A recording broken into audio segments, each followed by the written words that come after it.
الحمدللہ رب العالمین والعاقبۃ للمتقین والصلاۃ والسلام علی سید الاشرف الانبیاء والمرسلین اما بعد فاعوذ باللہ من الشیطان الرجیم بسم اللہ الرحمن الرحیم۔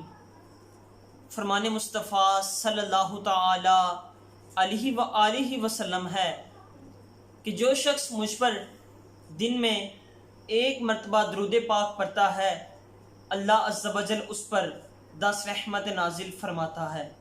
صلو علی الحبیب صلی اللہ تعالی علی محمد صلی اللہ تعالی علیہ وآلہ وسلم۔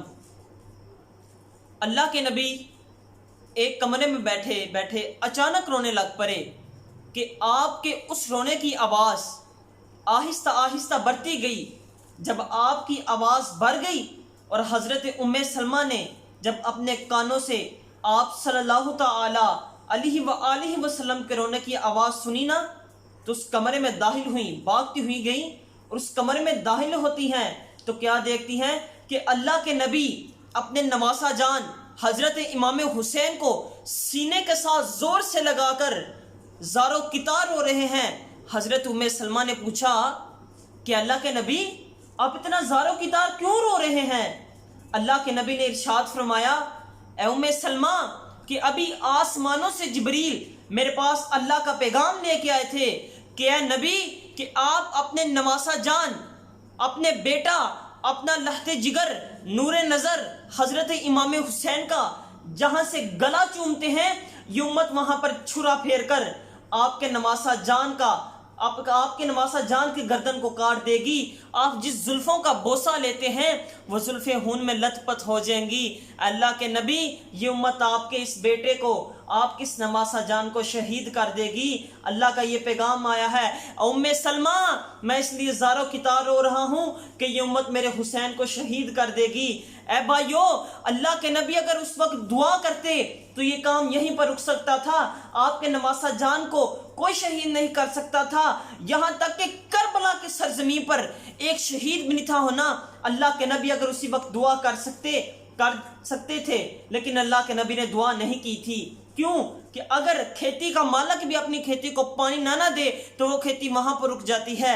اے بھائیو غور کریے کہ حضرت امام حسین جب اپنے گھر سے نکلے ہیں جنگ کے لیے تو اس امت نے آپ کی گردن پر چھرا پھیر کر آپ کا سر تن سے جدا کر دیا ہے، آپ کی زلفیں خون میں لت پت ہو چکی ہیں۔ اے بھائیو حضرت امام حسین کی قبر بھی ایک جگہ نہیں، قبر بھی 2 جگہ ہے، سر کسی اور جگہ دفن ہے اور جسم آپ کا کسی اور جگہ دفن ہے۔ اے بھائیو ذرا غور کریے کہ حضرت امام حسین نے کتنی مصیبتیں سہی۔ اللہ کی طرف سے حضرت امام حسین کہتے ہیں کہ یا رب تیری طرف سے مصیبتیں آئیں میں نے برداشت کی، یا رب رحیم تیری طرف سے مجھ پر تکلیفیں آئیں میں نے برداشت کی، تیری وجہ سے یا رب رحیم تجھ سے میرے اوپر مصیبتوں کے پہاڑ آئے مگر میں نے برداشت کیے، یا رب رحیم یہاں تک کہ میں نے اپنا تن من دن سب کچھ لٹا کر، ابو القاسم کا شباب لٹا کر، اونو محمد بھی لٹا کر تیری راہ میں قربان کر دیے ہیں۔ یا اللہ تو اب بھی مجھ سے راضی ہوا ہے یا نہیں ہوا؟ اے بھائیو زین العابدین کہ جس نے اپنی آنکھوں کے سامنے اپنا سارا خاندان شہید ہوتے ہوئے دیکھا ہے وہ دن رات روتے رہتے تھے۔ ایک دن آپ کے خادم نے زین العابدین سے پوچھا کہ اے سلطان، اے زین العابدین آپ اتنا زارو کتار دن رات روتے کیوں رہتے ہیں؟ زین العابدین نے اپنے اس شاگرد، اپنے اس خادم نوکر سے کہا کہ اے بھائی میں نے اپنی آنکھوں کے سامنے اپنا خاندان، سارا خاندان، علی اصغر، علی اکبر، سارا خاندان قتل ہوتے ہوئے دیکھا ہے، میں نہ رہوں تو کیا کروں؟ حضرت یعقوب بھی تو ہے نا کہ جن کا یوسف گم ہوا تھا، یہاں تک کہ مل بھی گیا تھا، آپ ساری زندگی روتے رہے اور آپ کی آنکھیں نبینا ہو چکی تھی، آپ کی بینائی ختم ہو چکی تھی، آپ دیکھ نہیں سکتے تھے، یہاں تک کہ آپ کا بیٹا مل چکا تھا، آپ کے 12 بیٹے تھے جو ایک گم ہوا تھا وہ مل چکا تھا۔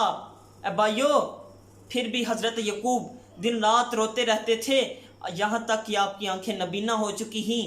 چکی تھیں، زین العابدین نے اپنے نوکر سے کہا کہ اے بھائی، حضرت یعقوب بھی تو روتے رہتے تھے، میں کیوں نہ روں کہ میں نے اپنا سارا خاندان شہید ہوتے ہوئے دیکھا ہے۔ اے بھائیو، یہ سارا واقعہ حضرت علی اصغر، علی اکبر، زین العابدین کا سارا خاندان، حضرت امام حسین نے اس دین، اس اسلام کی خاطر سب کچھ قربان کیا ہے۔